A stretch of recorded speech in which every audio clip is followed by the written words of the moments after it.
Career ಅಲ್ಲಿ. Health ಅಲ್ಲಿ ಕೂಡ ನಾನು ಹೇಳ್ತಾ ಇರೋದು ಹೆಲ್ತ್ ಅಲ್ಲಿ ಚೆನ್ನಾಗಿದೆ, ಏನು ತೊಂದರೆ ಇಲ್ಲ. ಕರಿಯರ್ ವೈಸ್ ನೋಡಿದಾಗ ಕೂಡ ತುಂಬಾ ಬ್ಯಾಲೆನ್ಸ್ ಆಗಿ ನಡ್ಕೊಳ್ತಾ ಇದ್ದೀರಾ. ಎರಡು ಅಂದ್ರೆ ಜಾಬ್ ಇರ್ಬೋದು, ನಿಮ್ಮ ಮನೆ ಇರ್ಬೋದು, ಎಲ್ಲ ತುಂಬಾ ಚೆನ್ನಾಗಿ ನೀವು ಮಾಡ್ತಾ ಇದ್ದೀರಾ. ಒಂದು ಒಳ್ಳೆ ಎನರ್ಜಿ ನನ್ಗೆ ಕಾಣ್ತಾ ಇದೆ. ನಿಮ್ಗೆ ಏನು ಕೊಟ್ಟಿರ್ತಾರೆ ಅದನ್ನ ನೀವು ಚೆನ್ನಾಗಿ ನಿಭಾಯಿಸ್ತಾ ಇದ್ದೀರಾ ಒಂದೇ ಹೇಳ್ಬೇಕು ಅಂತಂದ್ರೆ. ಸೊ ಅದನ್ನ ಬ್ಯಾಲೆನ್ಸ್ ಮಾಡೋದು ಗೊತ್ತು, ಯಾವ ರೀತಿ ಬ್ಯಾಲೆನ್ಸ್ ಮಾಡ್ಬೇಕು ಅನ್ನುವಂಥದ್ದು ನಿಮ್ಗೆ ಗೊತ್ತು. ತುಂಬಾ ಚೆನ್ನಾಗಿ ನೀವು ಬ್ಯಾಲೆನ್ಸ್ ಮಾಡ್ತೀರಾ. ಇನ್ನು ನಾನು ಇದ್ರ ಬಗ್ಗೆ ಹೇಳ್ಬೇಕು ಅಂತಂದ್ರೆ,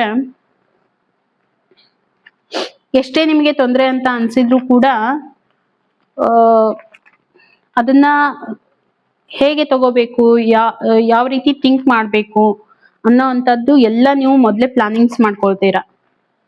ಹಾಗಾಗಿ ಅದ್ರ ಮೇಲೆ ವರ್ಕ್ ಮಾಡ್ತೀರಾ. ಓಕೆ. ಮತ್ತೆ ಸ್ಟ್ರಗಲ್ ಮಾಡ್ತೀರಾ, ಆಗಿಲ್ಲ ಅಂತ ಹೇಳಿ ಬಿಡೋದಿಲ್ಲ. ತುಂಬಾ ಸ್ಟ್ರಗಲ್, ಡಿಫಿಕಲ್ಟೀಸ್ ಇದ್ರೂ ಕೂಡ, ಸ್ಟ್ರಗಲ್ ಇದ್ರೂ ಕೂಡ ಅದನ್ನ ನೀವು ಕೈ ಬಿಡೋದಿಲ್ಲ.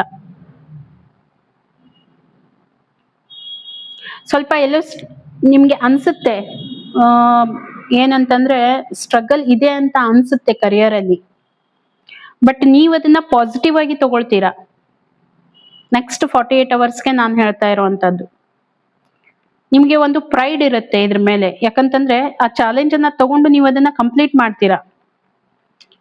ಒಂದು ಕಂಫರ್ಟ್ ಝೋನ್ ಅನ್ನ ಕ್ರಿಯೇಟ್ ಮಾಡ್ತೀರಾ. ಎಷ್ಟೋ ನಿಮ್ಗೆ ಡಿಫಿಕಲ್ಟ್ ಅನ್ಸಿದ್ರು ಕೂಡ ನಿಮ್ಗೆ ನೇಮ್ ಫೇಮ್ ಬಗ್ಗೆ, ಮನಿ ಬಗ್ಗೆ ಯಾವ್ದೇ ಒಂದು ತೊಂದರೆ ಬರೋದಿಲ್ಲ. ಅಷ್ಟು ಚೆನ್ನಾಗಿ ಬ್ಯಾಲೆನ್ಸ್ ಮಾಡ್ತೀರಾ. ನೀವು ಒಂದು ಬಿಸ್ನೆಸ್ ಆಸ್ಪೆಕ್ಟ್ ಇಂದ ನೋಡಿದಾಗ ನೀವು ಒಬ್ಬ ಒಳ್ಳೆ ಡಿಸಿಷನ್ ಮೇಕರ್ ಅಂತ ಹೇಳ್ಬಹುದು. ಮತ್ತೆ ಇನ್ನೂ ಹೇಳ್ಬೇಕು ಅಂತಂದ್ರೆ ನಿಮ್ಮ ಇಂಟ್ಯೂಷನ್ ತುಂಬಾ ಆಕ್ಟಿವ್ ಆಗಿದೆ. ಮೋಸ್ಟ್ಲಿ ನೀವು ಸ್ವಲ್ಪ ಮೆಡಿಟೇಷನ್ ಅದೆಲ್ಲ ಮಾಡ್ತೀರಾ ಅಂತ ಅನ್ಸುತ್ತೆ. ಸೊ ನಿಮ್ಮ ಇಂಟ್ಯೂಷನ್ ಆಕ್ಟಿವೇಟ್ ಆಗಿದೆ, ನಿಮ್ಮ ಕ್ರೌನ್ ಚಕ್ರ ಆಕ್ಟಿವೇಟ್ ಇದೆ. ಹಾಗಾಗಿ ನಿಮ್ಗೆ ಏನಾದ್ರೂ ಆ ರೀತಿ ತೊಂದರೆಗಳು ಬರುತ್ತೆ ಅಂತಂದ್ರೆ ಕನ್ಸಿನ ಮುಖಾಂತರ ನಿಮ್ಗೆ ತಿಳಿಸುವಂತ ಚಾನ್ಸಸ್ ನನ್ಗೆ ಇಲ್ಲಿ ತುಂಬಾನೇ ಕಾಣ್ತಾ ಇದೆ. ತುಂಬಾ ನೀವು ಹಾರ್ಡ್ ವರ್ಕರ್ ಅಂತ ಹೇಳ್ಬಹುದು. ತುಂಬಾ ತುಂಬಾ ಚೆನ್ನಾಗಿರುವಂತ ಎನರ್ಜಿ ನನ್ಗೆ ಕಾಣ್ತಾ ಇದೆ. ಡಿಫಿಕಲ್ಟೀಸ್ ಇಂದ ಬೀಟ್ ಮಾಡಿ ನೀವು ಮುಂದೆ ಹೋಗ್ತೀರಾ. ಓಕೆ, ಅಷ್ಟು ಒಳ್ಳೆ ಎನರ್ಜಿ ನಮ್ಗೆ ಕಾಣ್ತಾ ಇದೆ. ಇನ್ನು ರಿಲೇಶನ್ಶಿಪ್ ಆಸ್ಪೆಕ್ಟ್ ಇಂದ ನೋಡಿದಾಗ ತುಂಬಾನೇ ಖುಷಿಯಾಗಿದ್ದೀರಾ.